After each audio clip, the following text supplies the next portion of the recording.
in second service. Okay? Napakaganda po ng mga mga tinalakay po o tinatalakay po natin ang mga mensahe po ng ating Panginoon.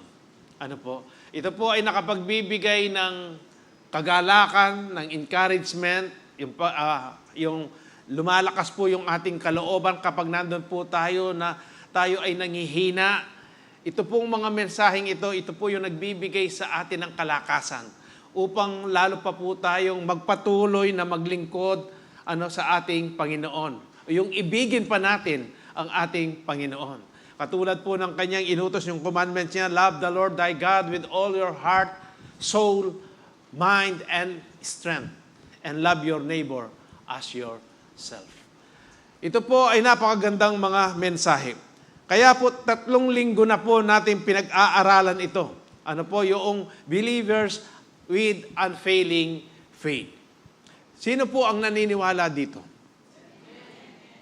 Tayo pong lahat dapat meron po tayong unfailing faith. Bakit? Dahil po tayo ay mga mananampalataya sa isang buhay na Diyos. Hindi po nanatiling patay o nakahukay po nando sa libingan ang ating Panginoong Hesus. Sa 3 araw po, siya po ay nabuhay na muli. Kaya nga, yung ating pananampalataya, yung ating hope ay buhay na buhay. Amen po. Nung una pong linggo na pag-aralan po natin, kung ano po yung unfailing faith ni John the Baptist. Pangalawa po, yung unfailing faith naman po nitong Roman centurion. Pangatlo po, last Sunday, ang pinag-aralan po natin ay tungkol naman po dito sa babae o the woman with a problem sa dugo. Sa dugo po, yung inaagasan siya ng dugo for 12 years. At hindi po siya nawalan ng pag-asa. At sa umaga pong ito, ang ating pong pag-aaralan naman ay patungkol po doon sa isang ruler na synagogue. Isa po siyang ruler. Ang pangalan niya po ay si Jairus. Kaya pag-aralan po natin yung kanyang faith, yung unfailing faith niya po, tungkol sa ating Panginoon. Yung sa sarili niya.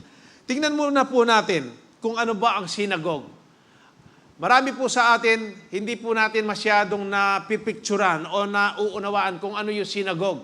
Yung synagogue po, ang sabi po dito, sa yung binigay na meaning, the building where a Jewish assembly or congregation meets for religious worship and instruction.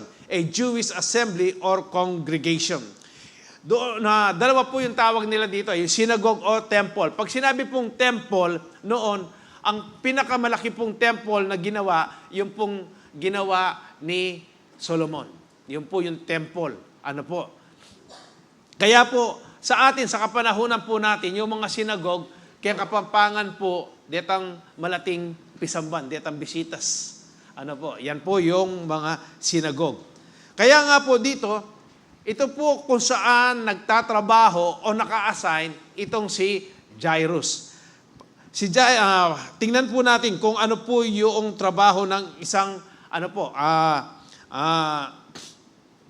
ruler. O si Jairus po. The ruler of the synagogue, a word taken from the Greek root, archisonagogus, does not always teach, but he is one of the supervisors who chooses the readers and teachers. It is his responsibility to make sure the teaching is accurate and in accordance with tradition.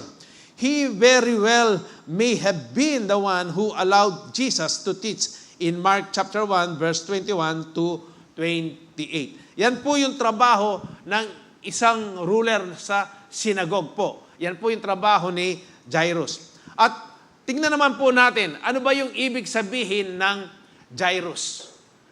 Kayo pong mga nanay o mga magiging nanay, tingnan po ninyo itong pangalan na ito. Napakaganda po. Huwag po yun ninyo bigyan ng pangalan yung inyong mga anak na napakaikli. John, Paul, Peter. Pagkatapos, pag titignan ng bata, isusulat niya yung pangalan niya, ayaw nang mag-aral. Kasi ang haba ng pangalan. Pero yung maikling pangalan po na merong kahulugan sa Bible. Ano po? Tingnan po ninyo. Yung Jairus, ano po yung ibig sabihin ng Jairus? Jairus is a boy's name and the Greek form of the Hebrew Jair, meaning he shines, one giving light, or he enlightens. His name means one whom God enlightens. Hindi ho ba napakaganda ng pangalang Jairus? Kaya po, kung sino po yung manganganak sa inyo, malapit ng mga anak, kayong mga nanay, yan po, magandang pangalan po yan. Hindi kayo magsisisi. Masaya pa yung anak ninyo. Kaya nga, pagpatuloy po tayo. Kukunin po natin ngayon, o pag-aaralan po natin, itong, kwento ni Jairus, dito po sa Mark chapter 5, verse 21 to 43. Mababasa rin po natin ito sa Matthew chapter 9, verse 18 to 26, at Luke chapter 8, verse 41 to 56. Mark chapter 5, verse 21 to 43. When Jesus had again crossed over by boat to the other side of the lake, a large crowd gathered around him while he was by the lake. Then one of the synagogue leaders named Jairus came, and when he saw Jesus, he fell at his feet.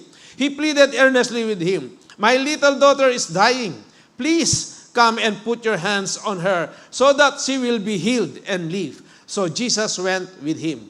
A large crowd followed and pressed around him. And a woman was there who had been subject to bleeding for 12 years. She had suffered a great deal under the care of many doctors and had spent all she had. Yet, instead of getting better, she grew worse. When she heard about Jesus, she came up behind him in the crowd and touched his cloak, because she thought, "If I just touch his clothes, I will be healed." Immediately her bleeding stopped, and she felt in her body that she was freed from her suffering. At once Jesus realized that power had gone out from him. He turned around in the crowd and asked, "Who touched my clothes?" "You see the people crowding against you?" His disciples answered. "And yet you can ask, 'Who touched me?'" But Jesus kept looking around to see who had done it. Then the woman, knowing what happened to her, came and fell at his feet, and trembling with fear, told him the whole truth. He said to her, "Daughter, your faith has healed you. Go in peace and be free from your suffering." While Jesus was still speaking, some people came from the house of Jairus, the synagogue leader. "Your daughter is dead. Just believe." He did not let anyone... Overhearing what they said, Jesus told him, "Don't be afraid. Just believe." He did not let anyone follow him except Peter, James, and John, the brothers of James. When they came to the home of the synagogue leader, Jesus saw a commotion with people crying and wailing loudly. He went in and said to them, "Why all this commotion and wailing? The child is not dead but asleep." But they laughed at him. After he put them all out, he took the child's father and mother and the disciples who were with him and went in where the child was. He took her by the hand and said to her, "Talitha kum," which means, "Little girl, I say to you, get up." Immediately the girl stood up and began to walk around. She was 12 years old. At this, they were completely astonished. He gave strict orders not to let anyone know about this and told them to give her something to eat. Tayo po'y manalangin. Ama namin, nagpapasalamat po kami sa umagang ito. At muli, makakarinig na naman po kami ng isang mensahe na nagbuhat sa iyo, na magbibigay po, Panginoon, ng kalakasang espiritual po sa amin, Panginoon. Magbibigay po ng encouragement sa amin. Panginoon Diyos, kung paano kami, Panginoon, ay manindigan, manampalataya, hindi po mag-fail yung aming pananampalataya. Maraming salamat po sa iyong mensahe. Ang dalangin ko po sa umagang ito, Panginoon, buksan po ninyo yung mata ng pangunawa, mata ng puso po ng bawat isa't isa, upang lalo pa po nilang maunawaan, Panginoon, tanggapin ng may kagalakan ang iyong mga salita. Dalangin ko po sa aming mga bisita, Panginoon Diyos, sa umagang ito. Lord, hayaan mo po na madama nila yung pag-ibig mo, na mahal mo sila at walang aksidente, Panginoon, sa inyo. Dahil nandito sila, meron pong purpose, may layunin ito upang malaman nila kung gaano mo sila kamahal, Panginoon Diyos. Panginoon, kayo po ang kumilos sa aming kalagitnaan. Lalong-lalo na yung mga nanonood sa kanilang mga tahanan, mga naka-online po, Panginoon. Pagpalain mo po sila, Panginoon Diyos. At Panginoon, ang lahat po ng salita na lalabas sa aking bibig ay magmumula lang po sa inyo. Lord, kasihan mo po ako ng iyong banal na presensya. Empowered me, Lord. At Panginoon Diyos, ikaw lang po ang itataas ko. Ang pangalan mo lang, Panginoon, ang maitataas sa likuran ng pulpitong ito sa buong sambahan na ito. Maraming salamat po, Panginoong Jesus. Muli, sa iyo po namin pinagkakaloob ang aming pinakamataas na papuri at pagsamba sa pangalan ng aming Panginoong Jesus. Ang lahat po ay magsabi ng Amen. Amen.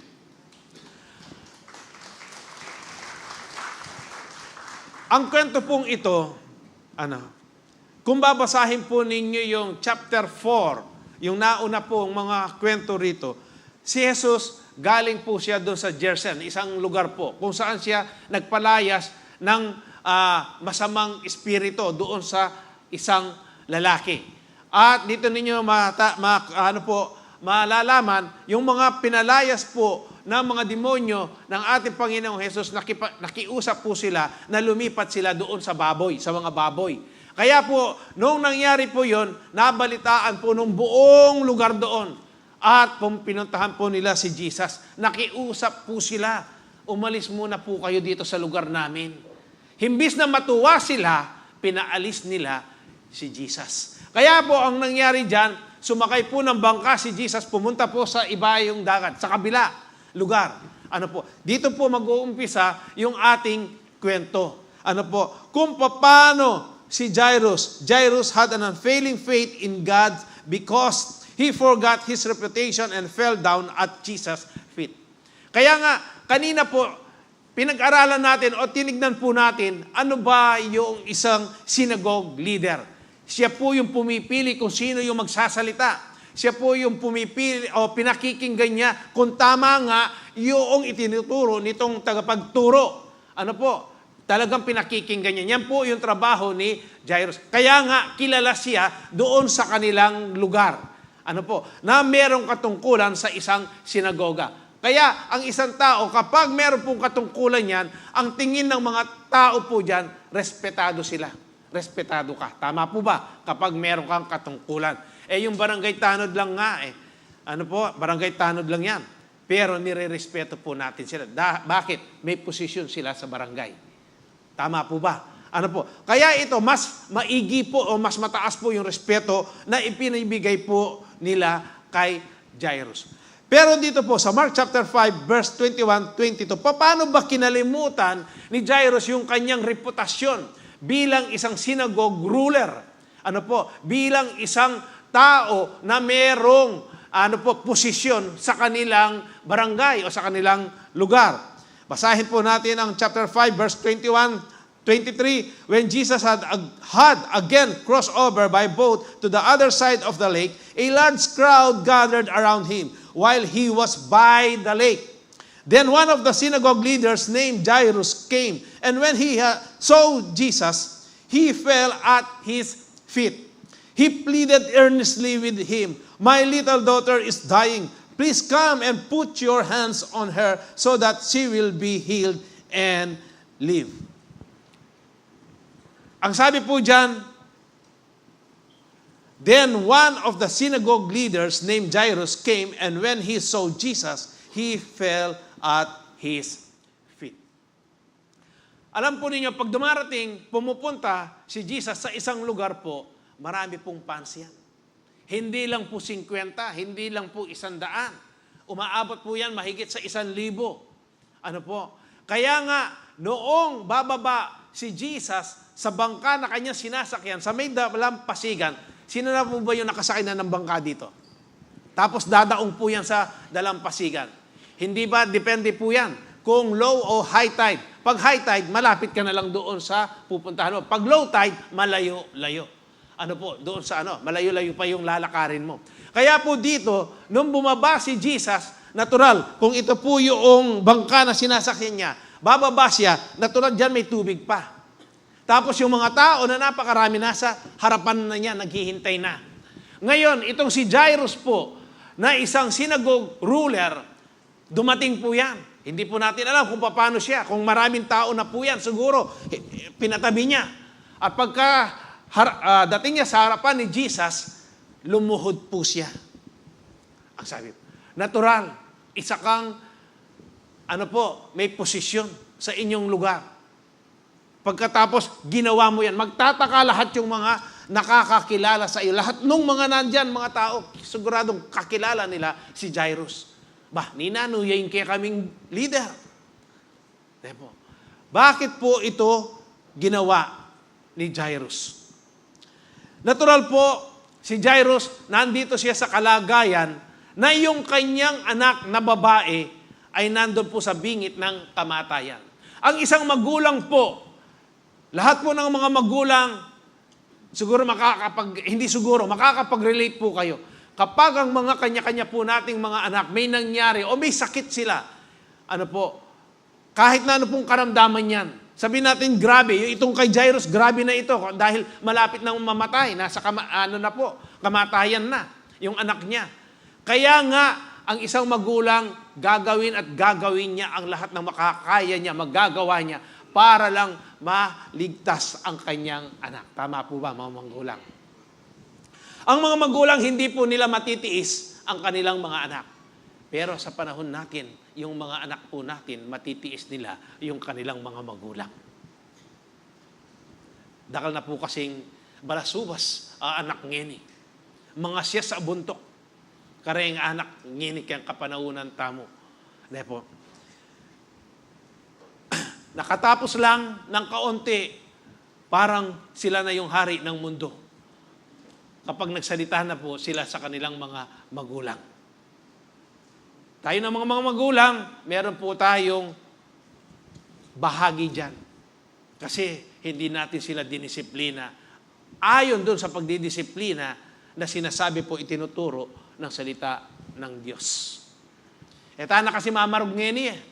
Bawal na yata yung mamarog ngeni. Pag pinalo ka ngayon, isusumbong ka na sa barangay. Siguradong pakisabihan na ka. Amerika makanyan, pekya pusan tala reng aliwang bansa. Kaya da ka lasuwail, anak ngini. Aminan tamo po ang pong ali, dakal pong suwail, anak ngini. Pero reng anak da reng tiga Calvary Temple, lasuwail. Respetado la. Biyasa lang rumespeto. Amen po ba? Nung atin man, daramdaman may sermon ngini, magbayo ka.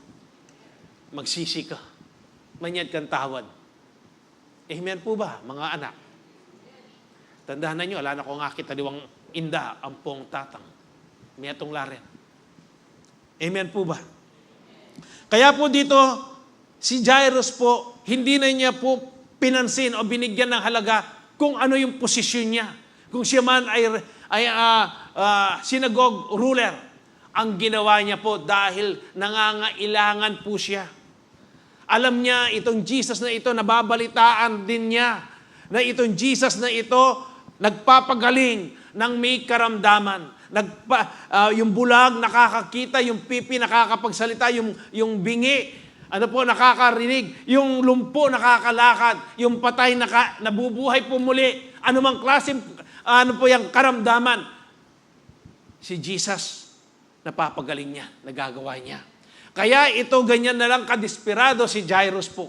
Kaya nga, noong makita niya, malaman niya na si Jesus ay pupunta doon sa lugar po niya. Nandun pa lang sa dalampasigan. Bumababa pa lang si Jesus. Tumatakbo na si Jairus. Nung nasa harapan na siya ni Jesus, nagpatira pa po siya. Hindi na niya tinignan yung sarili niya kung sino po siya. Ang alam niya na itong Jesus na nasa kanyang harapan, meron siyang magagawa doon sa kanyang anak na malapit ng mamatay.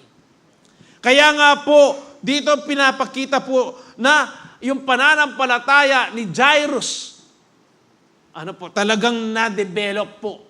Nadidevelop.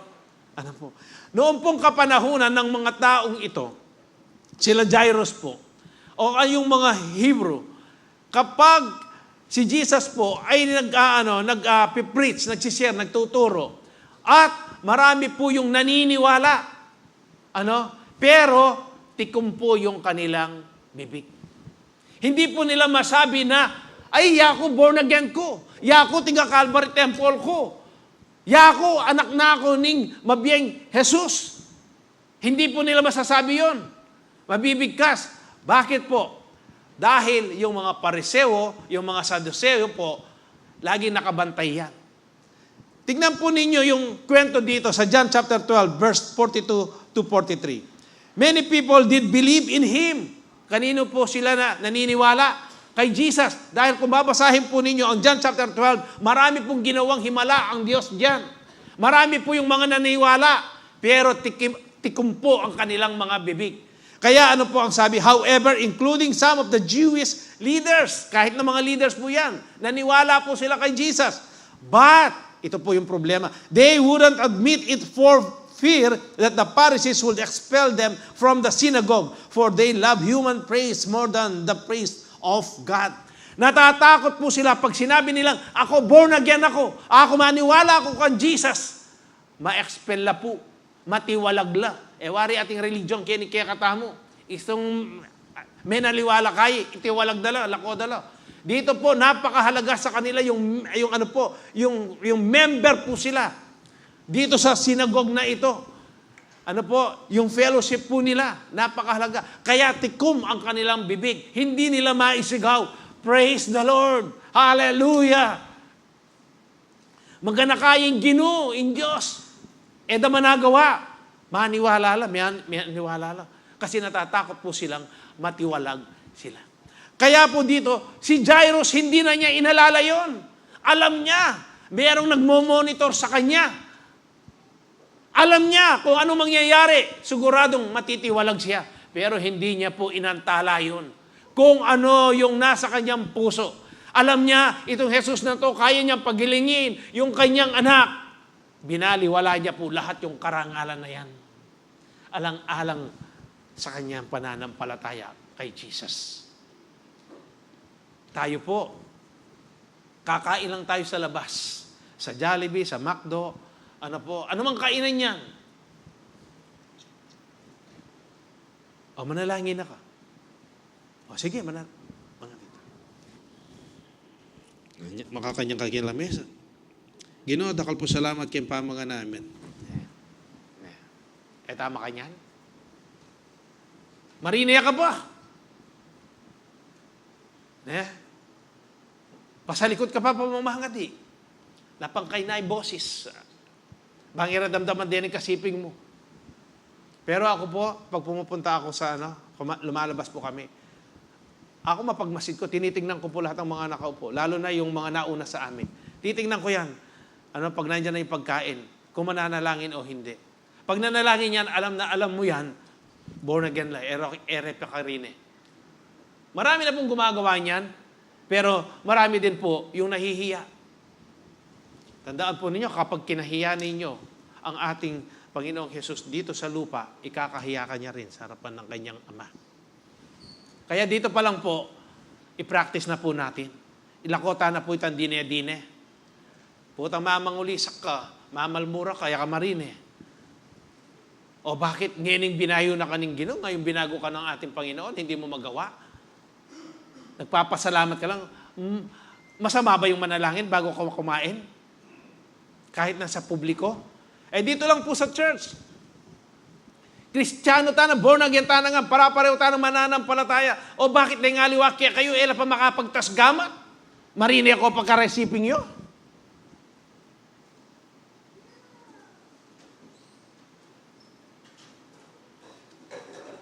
Pare-pareho na po tayo dito sa loob. Bakit meron pang hindi nagtataas ang kamay? Bakit? Marine ka? Magtasgamat? Pamagtasgamat? Dakal niya po buring sabyan. Susurrender me. Inkiya ka sarili. sa Diyos. Wino-worship mo ang ating Panginoon. Masama ho ba yun?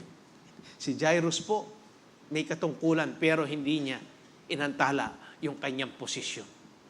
Kaya po dito makikita natin, inexpress ni Jairus yung kanyang pananampalataya. Sinasabi niya, Jesus, ikaw ay anak ng Diyos. Sino po naniniwala na si Jesus ay Diyos? Kasi kung hindi po kayo naniniwala, mamaya po mag-aral tayo. Pag-aralan po natin yan. Eno ko pumakyabe karetang haliwa na elamaniwala na i-Jesus, Diyos yan. Si Jesus po, Diyos siya na nagkatawang tao. Kasi kung hindi po siya nagkatawang tao, wala pong ipapako sa krus. May nakita kong espiritu yay, pako me. Ne po, ingkay na. Marami po yan. Pero dito po sa James chapter 4 verse 6, but He gives us more grace. That is why Scripture says, God opposes the proud, but show favor to the humble. Kahit na po anong posisyon natin. May posisyon kayo sa labas. Kapag ikaw ay isang anak ng Diyos, huwag mong ikakahiya na ikaw ay anak ng Diyos. Amen po ba? Nung may nakolob, manyad kong kasikan ng lob kay Diyos. Hindi ninyo alam yung sasabihin ninyo, humingi kayo ng mga salita na nagmumula sa banal na Espiritu. Tandaan po ninyo yung nagpapakumbaba, pinopromote po ng Diyos yan. Ano pa po ang sabi ng 1 Peter chapter 5 verse 5 to 7? In the same way, you who are younger must accept the authority of the elders. You who are younger must accept the authority of the elder. Ang ibig sabihin, kayong mga bata, mas bata sa amin, dapat marunong kayong magbigay ng respeto sa mga nakakatanda sa inyo. Ang respeto po, hindi po hinihingi. Hindi mo sasabihin, hoy, matuwa ko kaya ka, respetuhan mo ko na. Dapat ikapakit kang, halimbawa, na biyasa kang magrespeto, marunong kang respeto, para ikaw ay respetuhin din. Amen po ba? Hindi mo ko mo nasa posisyon ka, sasabihin mo, respetuhin mo ako, dahil mas mataas ang posisyon ko sa iyo. Kaya nga po dito, ang salita ng Diyos, noon pa man, naka-advance na po yan. Pero ang tao, pilit niyang kinokontra. Dahil yan ang gawain ng demonyo eh. Kayo, kung gusto ninyong hindi respeto sa mga matatanda, kanino kayo kaibigan yan? Kanino kayo disipulo? Kay Jesus o kay Satanas? Siyempre, kung hindi ka marunong respeto, ang ugaling yan, si Satanas. Ewan ko po sa inyo kung gusto niyo si Satanas. Ano sabi pa dyan? And all of you dress yourself in humility as you relate to one another. God opposes the proud but gives grace to the humble. Inulit na naman po sa James at saka dito po sa Peter, hindi po nagkokontrahan. Pareho lang po yung sinasabi nila. Yung gusto nilang ipaabot sa atin. So humble yourselves under the mighty power of God, and at the right time, He will lift you up in honor. Give all your worries and cares to God, for He cares about you. Si Jairus po, ang ginawa niya talaga pong sinamba niya. Talagang nagpakumbaba siya sa harapan ng Diyos. Kaya nung magpakumbaba siya, naranasan niya po yung pag-ibig ng Diyos. Dito po yung give all your worries. Ipinagkaloob niya lahat yung kanyang mga alalahanin, yung kanyang problema sa kanyang anak. Kanino niya ibinigay yan? Sa ating Diyos na mapag-alaga. For He cares about you. Worshiping Jesus, even in public places, is a manifestation of your unfailing faith. Amen. Worshiping Jesus, even in public places, is a manifestation of your unfailing faith. Kaya, lahat ng mga tiga-Calvary Temple, magmula ngayon, pag lumabas, pag kumain sa labas, dapat nananalangin. Amen. Hindi tatakpan yung mukha. Malakas manalangin. Yan yung magiging isang trait natin. Yan yung isang magiging palatandaan natin dito sa Calvary Temple. Natural po, maraming mga born again. Ano po? Pero alam na alam mo yung tiga Calvary Temple, pag nasa labas, pag nanalangin, malakas. Hindi pa sit-sit. Hindi pa bulong. Malakas. Para yung mga katabi mo, matututo sila, maya pa ila, diya silang pasalamat kay Ginoo. Sigurado ganyan po yung kanilang masasabi nila. Amen po. Di magiging maganda tayong halimbawa. Amen? Pangalawa, Jairus had an unfailing faith in God because he did not trust Jesus, but patiently waited on Him. He did not trust Jesus. Bakit po? He did not trust. Hindi niya minadali si Jesus. Hindi ba tayong mga tao po, kapag meron tayong gustong gawin o meron tayong pupuntahan, lalo na kung nagmamadali ka, yun talagang gusto mo bilisan para hindi ka mahuli, para magawa mo kung ano yung gusto mong gawin. Tama po ba? Si Jairus, ganyan po ang ginawa niya. Hindi yun ang ginawa niya. He did not trust Jesus. Paano pong hindi niya minadali si Jesus? Basahin po natin yung kwento sa Mark chapter 5, verse 34. So Jesus went with him. Ano po? Sumama na si Jesus kay Jairus. Ano po? A large crowd followed and pressed around him. And a woman was there who had been subject to bleeding for 12 years. She had suffered a great deal under the care of many doctors, had spent all she had. Yet instead of getting better, she grew worse. When she heard about Jesus, she came up behind him in the crowd and touched his cloak, because she thought, if I just touch his clothes, I will be healed. Immediately her bleeding stopped, and she felt in her body that she was freed from her suffering.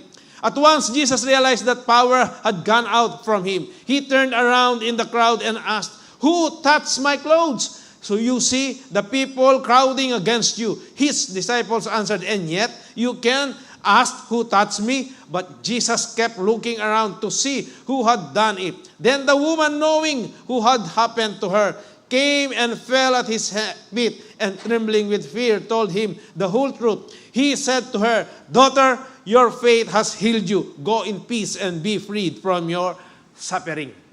Dito po sa senaryong ito, noong sabihin po ni Jairus, "Jesus, tuki nakakanak ko, abayan mo na ako, muntatanak yung bali." Sumama naman po si Jesus. Habang naglalakad po sila ngayon, hindi lang po si Jairus, hindi lang po yung disipulo ni Jesus, ang magkakasama. Marami po silang mga tao na nasa likuran po yan. Baka hindi lang sa likuran, baka nasa harapan na po yan. Kaya nga po, noong naglalakad na sila, natural, si Jairus ang kanyang pakiramdam po, dapat makarating na kami ng aga, ng mabilis sa bahay. Baka yung aking anak, iniisip niya po yun. Ano po? Pero, nangyari po ito. Yung ating topic nung nakaraan pong linggo, na itong babaeng inaagasan po ng dugo for 12 years. Ang sabi niya sa sarili niya, kung mahahawakan ko lang ang laylayan, ang damit ni Jesus, gagaling ako. Sabi niya. Ang nangyari po, nahawakan niya. Ano po, i-shortcut na natin. Nung mahawakan ng babaeng ito, yung damit po ni Jesus, naramdaman ni Jesus na may lumabas pong kapangyarihan sa kanyang katawan. Kaya nga, huminto siya. Ngayon, si Jairus siguro naglalakad. Ano po, nauna na siya niyan. Tapos, makita-kita niya, si Jesus, pumarada, huminto. Nagtatanong, sino bang humipo sa akin? Sino humawak sa akin?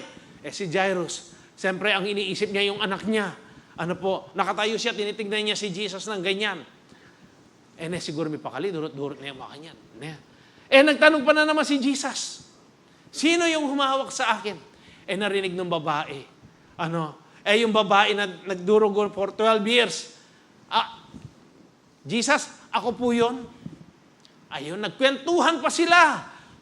Sa palagay po ninyo, ano yung nararamdaman ni Jairus ngayon?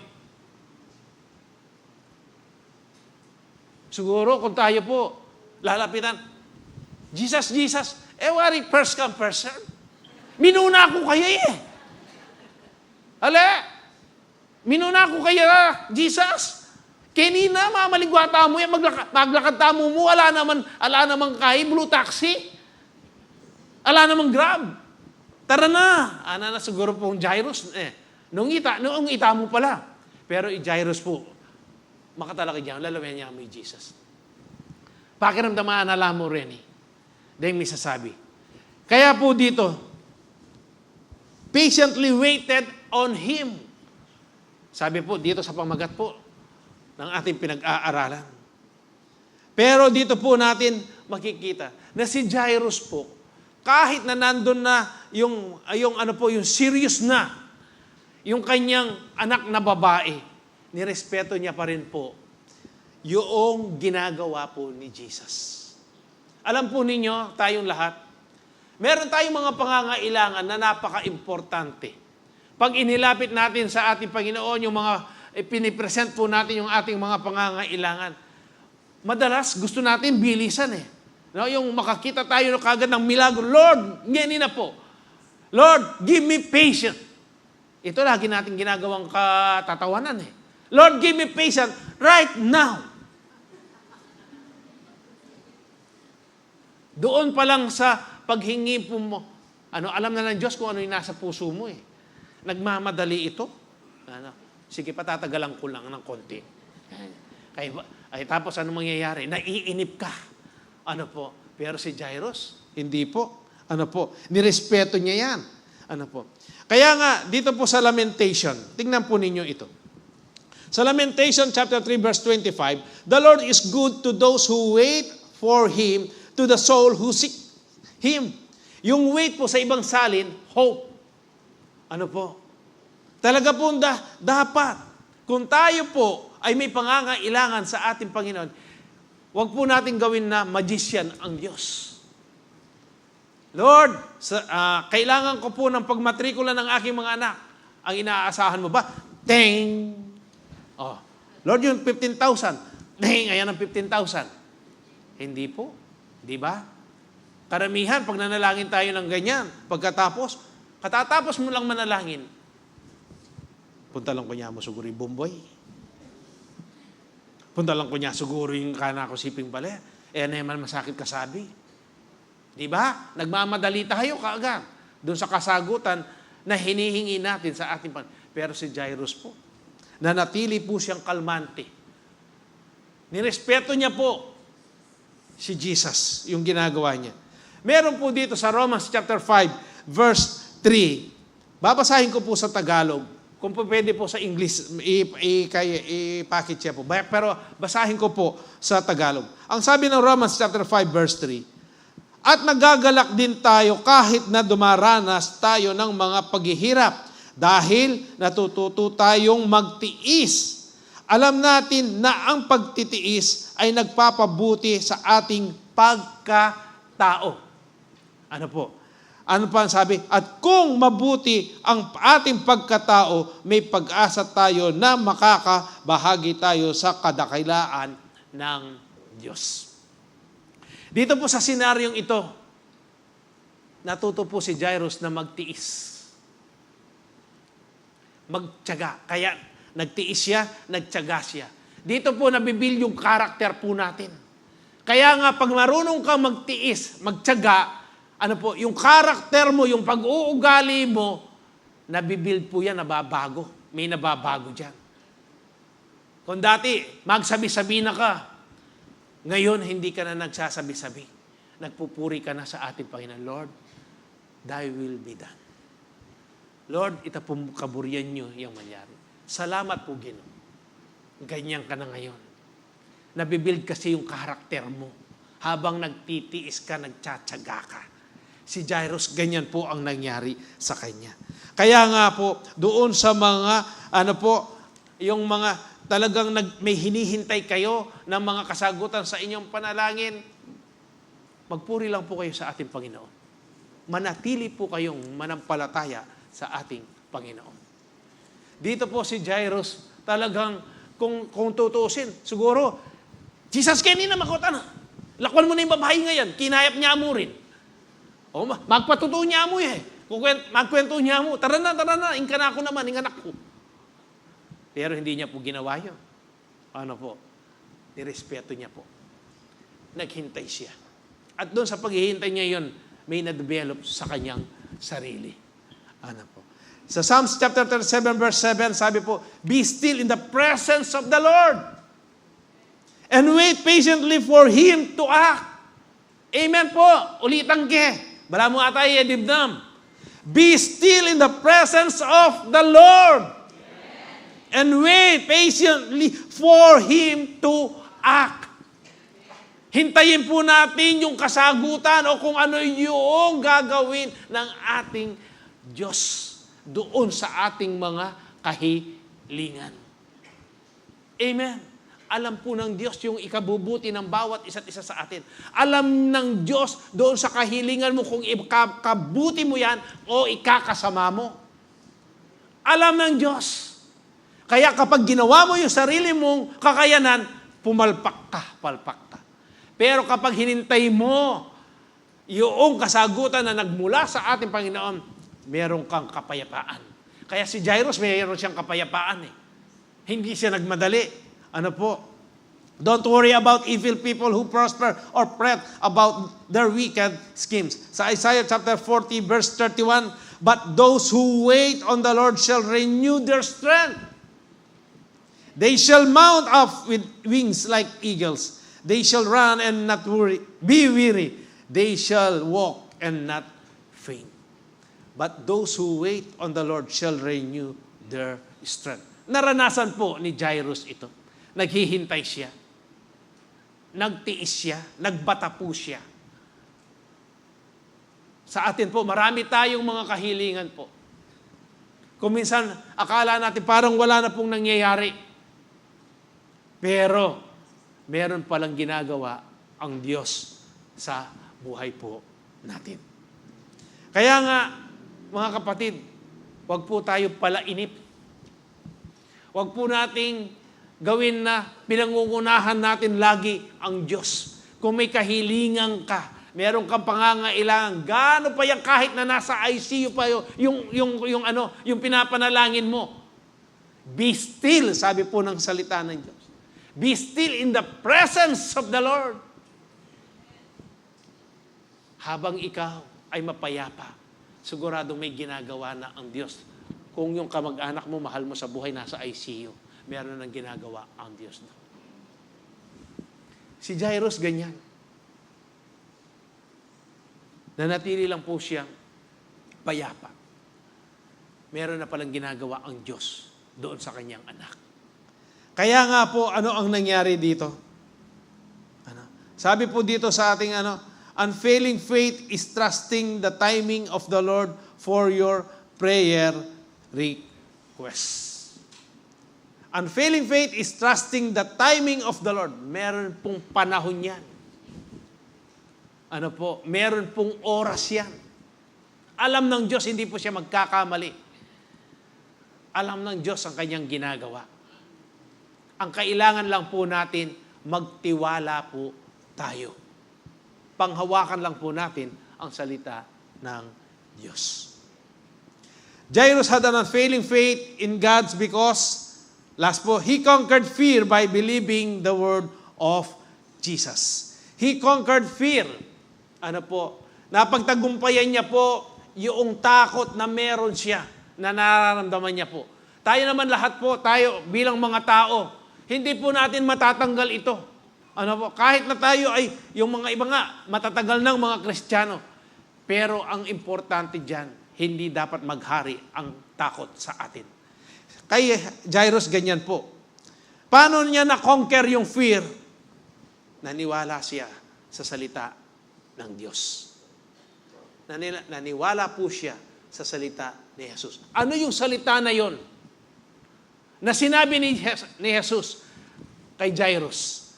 Basahin po natin muli itong kwentong chapter 5 ng Mark 35, verse 42. While Jesus was still speaking, some people came from the house of Jairus, the synagogue leader. Your daughter is dead, they said. Why bother the teacher anymore? Overhearing what they said, Jesus told him. Ito po yung sinabi ni Jesus kay Jairus. Habang kasi sinasabi po ni Jesus doon sa babaeng nagdurugo po ng 12 years Sabi po ni Jesus sa babae, woman, o daughter, sabi po dyan, your faith has healed you. Ano po, yun ang sabi po ni Jesus dito sa babae. Si Jairus naman po, kung dito siguro si Jesus, dito po yung babae, si Jairus nandito, dumating yung mga kapitbahay niya, yung mga kamag-anak, Tito Jairus, ano yun? Inganak mo, may atine. Mo na gagambalaan pa. Ing teacher, may atine. Ing kaya kang anak. Habang sinasabi naman ni Jesus, daughter, your faith has healed you. Ini naman may itong, Jairus, inganak mo, may atine. Ang ginawa po ni Jesus, tinignan niya po si Jairus. Ano po ang sabi ni Jesus kay Jairus? Don't be afraid. Just believe. Huwag kang matakot. Huwag kang mag-alala. Manampalataya ka lang, Jairus. Huwag kayong matakot, kayong tiga Calvary Temple. Manampalataya kayo mo kan Jesus.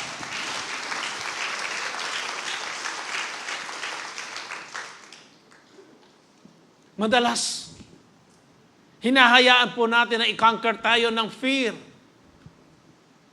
Pero ano ang sinasabi ng salita ng Diyos? Ano ang sinasabi sa atin ni Jesus? Don't be afraid. Just believe. Believe. Kung may karamdaman ka, anong klaseng karamdaman man yan? Believe and declare and speak that you are already healed. Amen. Isaiah 53 verse 5. Kaya po dito, nung marinig po yan ni Jesus, talagang nirebuke niya itong mga nagdadala po ng masasamang balita. Itong masamang balita na ito. Ano po ang sabi sa kwento? He did not let anyone follow him except Peter, James, and John, the brother of James.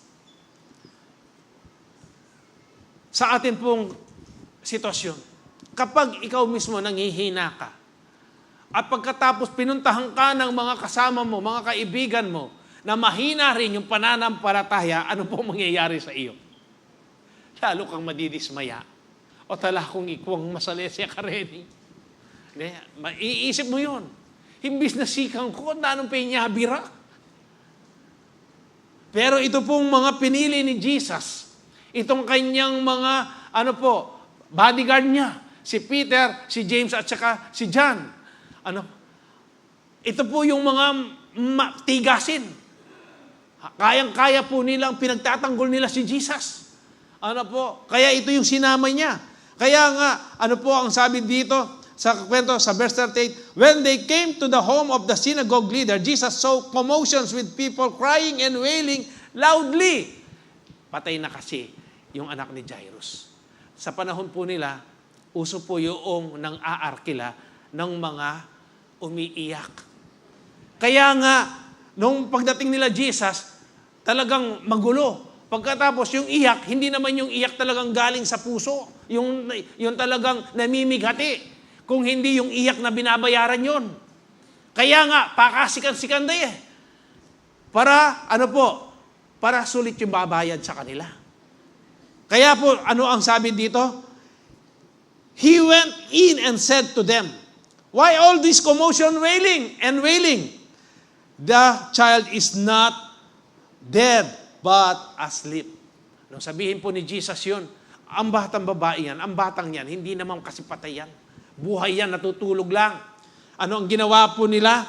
But they laughed at him after he put them all out. Pinagtawanan lang siya. Hindi ba tayo, pag namatayan po tayo, kahit na mag-joke po, yung mga kasama po natin, hindi ka matatawa.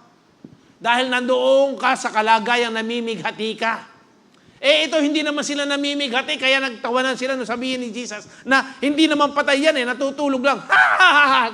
Siguro. Kaya po. O makanano babayaran lamo. Kaya ano ginawa ni Jesus? Pinaalis po silang lahat. Pinalabas sila. Ano po ang nangyari? He took the child, sabi niya.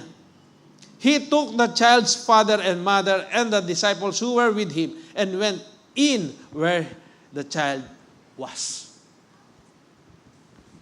Sa atin po, kapag meron po tayong binibisita, o may pupuntahan po tayong mga kasiyo natin, mga kaibigan po natin, manuki kayo, karetang makayo po in faith. Aliwa itang manuki kayo, na pag dumating po doon sa binibisita ninyo, may karamdaman pala siya. Himbis na lumakas po yung loob, maramdaman nung binibisita, na talagang itong mga dumating na ito, nakapagbigay ng encouragement, kung ano-ano yung sinabi, balo mo bro. Itang kay sister, itang siping mo yung balay, makinya naman yung sakit na may atene napon. Ay, itang kaluguran ko. Nandin pa nga bak, may tiya, makanyan mo naman. Ako manuki, karetang makanyan, pilinin nyo lang. Nepo, ingkahin na. Himbis na dugo, kumabiyaya pang 5 banwa in tao, itang bibisitan mo, paruminggo niya rugo. Kasi inisip niya yung mga sinabi ng mga kasama mo. Dapat yung mga kasama po natin yung nakapagbibigay ng word of encouragement. Yung nakakapag-lift up ng spirit. Yung nag-i-intercede kapag meron kayong binisita. Kaya ito yung mga sinasama ni Jesus. Itong tatlong ito. Kaya nga, nung inilabas niya, lumal na kayo kayan, yung mga evil spirit. Wala lang gawa nung gumagamong faith. Nung lumabas po sila, po ang ginawa nila? He took her by the hand and said to her, Talita kum. Ano po yung ibig sabihin? Which means, little girl, I say to you, get up. Tumayo po yung bata. 12 taon po itong batang ito. Pinagaling po siya, binuhay po siya ng ating Panginoon. Dahil po doon sa pananampalataya ni Jairus. Itong babaeng inaagasan po ng dugo for 12 years, pinagaling din po siya ng ating Panginoon. Because of their unfailing faith.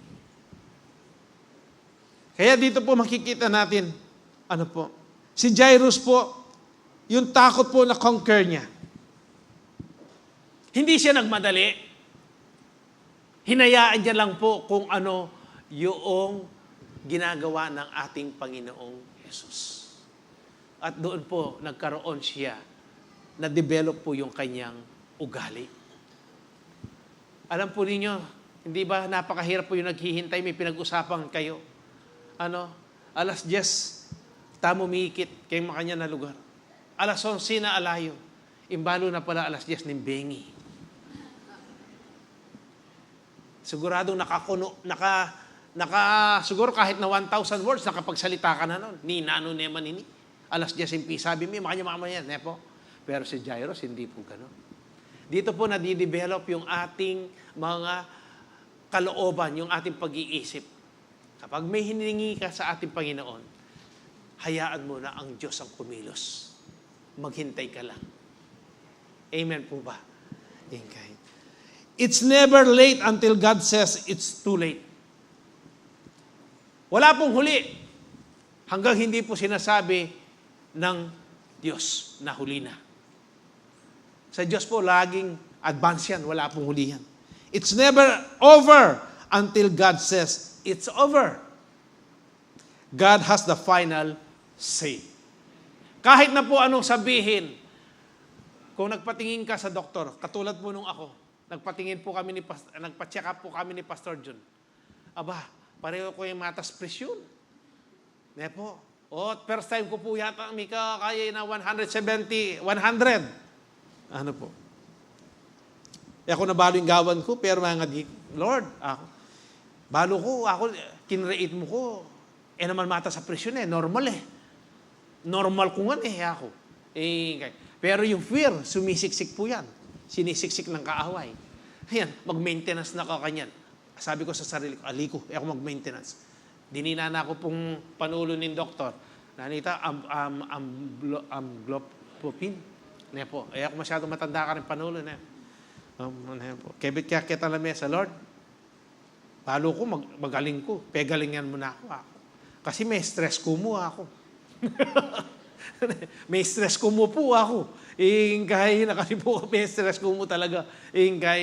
O pagkatapos nun, nagpuri po ako sa ating Panginoon. Yan po. O ngayon, normal na ako. Na pumitasin ka na akong presyon. Kahit... Hindi po doon sa ayaw kong inumin yung mga gamot. Alam ko po, wala akong mataas na presyon. Wala po akong high blood. Kaya na po. At alam ko po kung ano yung source nun, ng pagkataas ko ng high blood kong na yun. Ano po? May stress, may puyat ko mo, may atako ko. Kaya na po. Kaya po, may diet na ako man. Alam po ninyo, kapag ipinagkatiwala mo yan sa Diyos, yung mga ganyan po na alalahanin, ipapakita ng Diyos kung ano po yung pamamaraan niya, kung ano yung gagawin mo. Kaya si Jairus ganyan Pinaalala po ng ating Panginoon sa kanya. Sige, cool ka mo. Chill ka mo, Jairus. Akong bala. Kaya nga, tandaan po ninyo, hindi tayo dapat pangunahan ng fear. Ano ba ang sabi ng 2 Timothy chapter 1 verse 7? Ito po yung isa sa mga favorite verse po natin noong nagkaroon po ng lockdown. Ano po?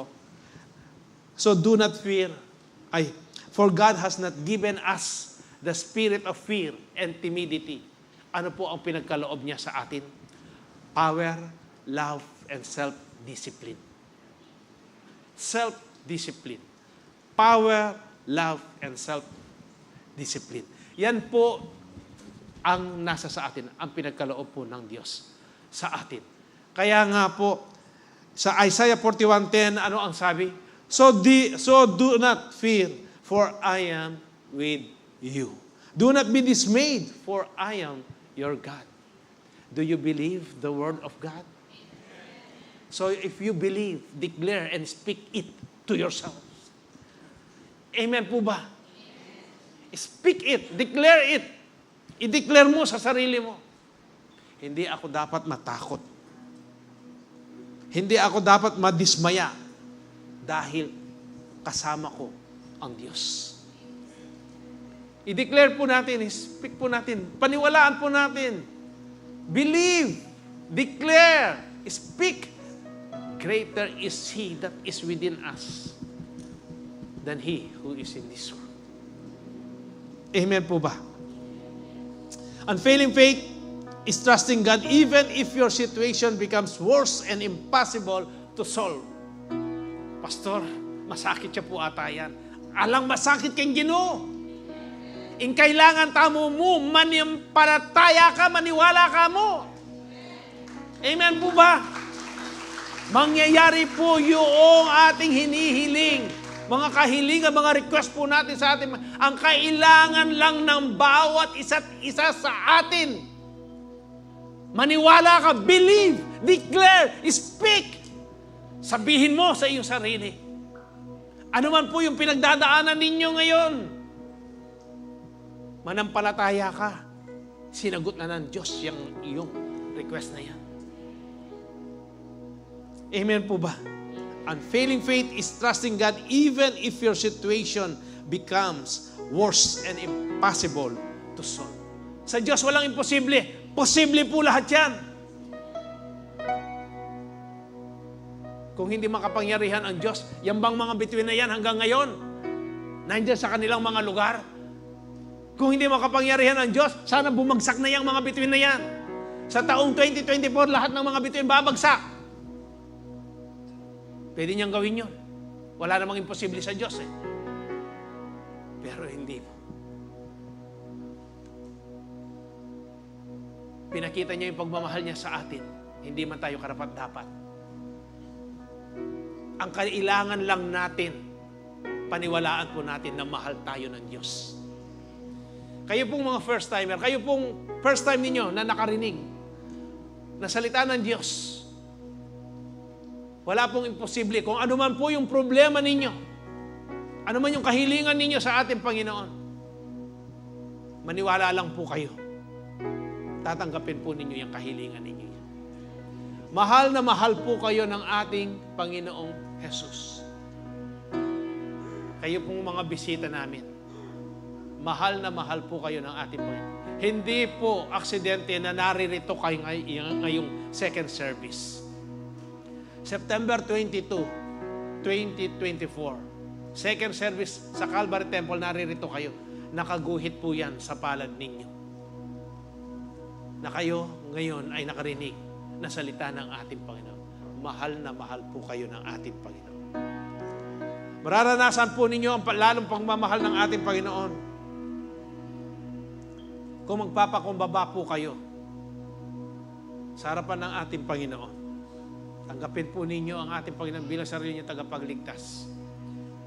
With a sincere heart. Sabihin ninyo sa ating Panginoon, Lord, sorry po sa lahat ng aking mga nagawa. Tinatanggap ko kayo bilang sarili kong tagapagligtas. Hindi po pwedeng hindi kayo tatanggapin ng ating Panginoong Yesus. Amen po ba? Walang imposible sa ating Diyos. The unfailing faith of the synagogue ruler. Mag-review na po tayo. Si Jairus. He forgot his reputation and fell down at Jesus' feet.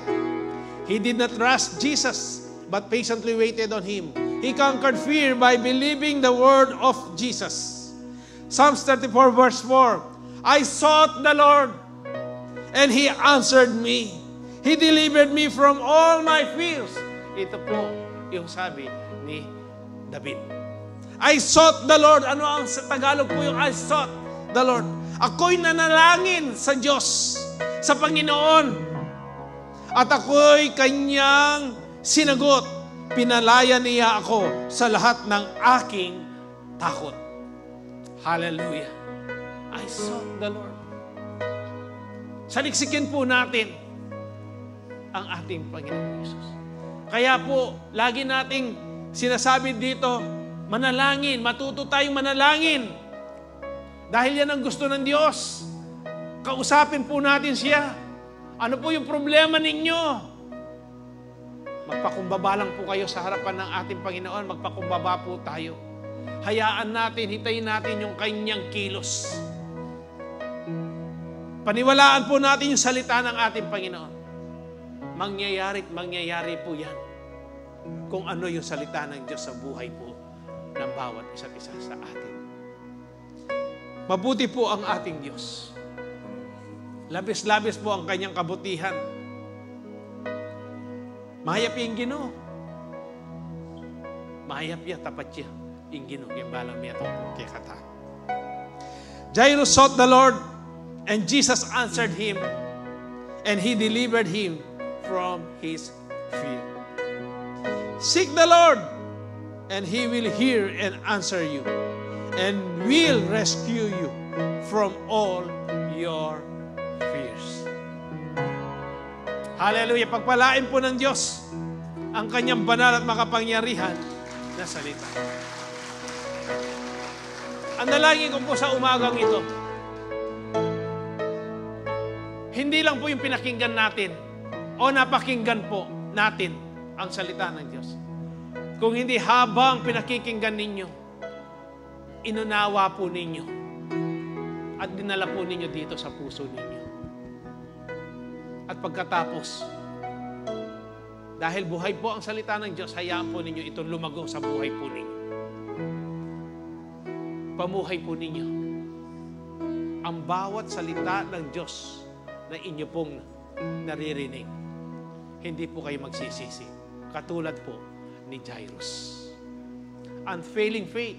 Hindi lang po kay Jairus yan, hindi lang sa mga doon sa babaeng inaagasan na yung mga karakter na atin pong nabanggit na pag-aralan. Para po sa atin lahat. Ang unfailing faith na ito. Nasa sa inyo po kung paano magiging matatag ang inyong mga kanya-kanyang pananampalataya po. Narinig po ninyo, more than 200 messages na po. Ano po? 200, kung di pa ako nagkakamali, 229 na messages na po. Ang naipangaral sa likuran ng pulpitong ito. Nasa sa atin na lang po. Nasa sa inyo na lang po. Kung wala pang mangyayari sa buhay po ninyo. Kung ang faith po ninyo kay ganyan-ganyan pa. Nasa sa inyo po yan. May lagi po akong sinasabing quotation, life is not a series of chances. It is a series of choices. It is now your choice mo. Mas maigi po, tanggapin po ninyo ang salita ng ating Panginoon. pahalagahan po natin. Katulad po ni Jairus. Amen po ba? Sige po, tayo pong lahat ay tumayo.